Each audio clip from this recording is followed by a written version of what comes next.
What year did Sasha's Hotel open up in Manchester?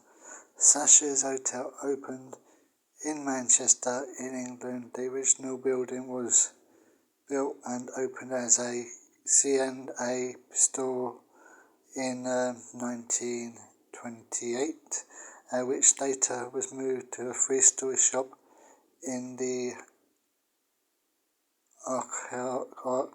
Arcadon Centre, I can't say the word, in 1978 and converted into a hotel in 1987.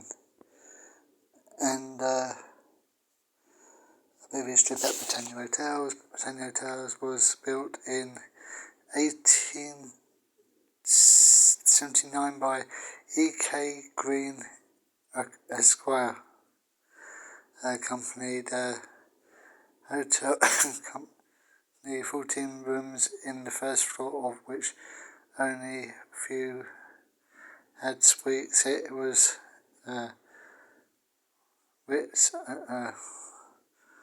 whites only.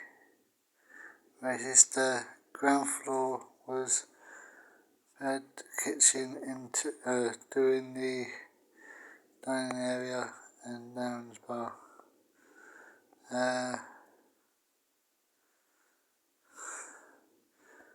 Do one more. What happened to Britannia Hotels? I'm not going to go into complete history, but anyway, Sasha's was opened in 1928. I just thought I'd share that bit of history, guys. So 1928, it was opened as a C&A store in 1928.